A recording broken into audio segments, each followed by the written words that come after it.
बचपन में इस दिमाग के अंदर स्कूल वालों ने physics, law of motion, gravity जैसी कई सारी मनगढ़ंत और झूठी कहानियां हमारे दिमाग में डाली। जिन लॉ ऑफ मोशन को, फॉर्मूला को हम रट रट के पढ़ते थे पास होने के लिए, वो सारे झूठे हैं, गलत है, ये मुझे आज महसूस हुआ।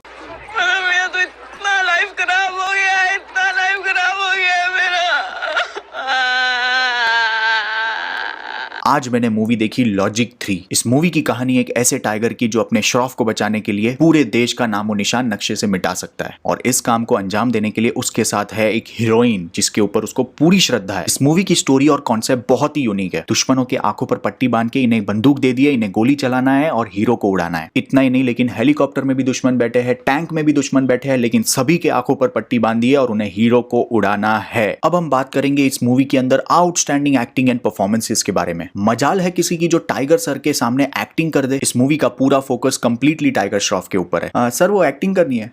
Hello sir, sir hello. इस मूवी के अंदर श्रद्धा कपूर भी है, लेकिन वो है नहीं, उसे घुसाया गया है। कोई नई चीज देखने नहीं मिलती है उनकी एक्टिंग के अंदर। जैसा हमने बागी 1 और 2 में देखा था, सेम कॉपी पेस्ट है। अच्छी एक्टिंग और परफॉर्मेंस की पूरी रिस्पॉन्सिबिलिटी रितेश देशमुख के ऊपर डाली गई है, लेकिन उन्हें भी इतनी बेकार स्क्रिप्ट मिली कि उनके सारे डायलॉग्स और सिचुएशन, सीन सब कुछ ब्रेनलेस और मीनिंगलेस लगता है। कुछ कैरेक्टर्स जैसे कि जयदीप अलावत, विजय वर्मा, इन्होंने एक्टिंग करने की कोशिश की भी, लेकिन उनका स्क्रीन टाइम बहुत कम रखा गया क्योंकि हमारे हीरो के ऊपर फोकस ज्यादा करना था। उसके हर एक मूव्स कैप्चर करने थे स्लो मोशन में। इस मूवी के अंदर स्लो मोशन इतना ज्यादा भर भर के है। इस मूवी को देखने के बाद, बाहर आने के बाद आपको लगेगा कि आप 10-20 साल से ये मूवी देख रहे हैं। हमका घर जाना है,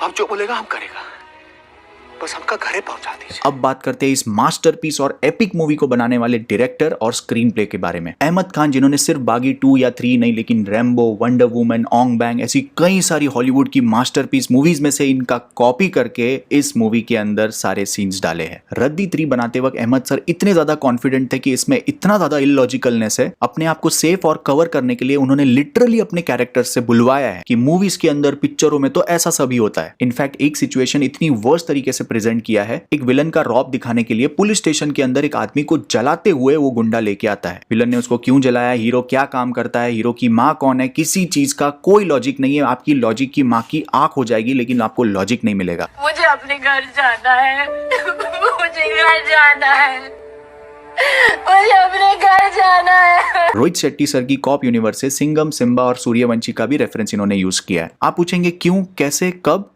खबरदार आपने ये सवाल इस मूवी के अंदर पूछा तो। अब बात करते हैं लॉजिक 3 ये मूवी किस लिए बनाई। क्लाइमैक्स और फाइट सीन्स के लिए। सभी फाइट सीन्स के अंदर आप देखेंगे कि टाइगर बैले डांस कर रहा है, और सारे गुंडे मारने के लिए नहीं, लेकिन मार खाने के लिए खुद अपने पैरों पे चल के रेंगते हुए टाइगर के पास आते हैं। ये तो कुछ भी नहीं है। इसके क्लाइमैक्स सीन को जब आप देखेंगे, आपके दिल से एक ही आवाज आएगी,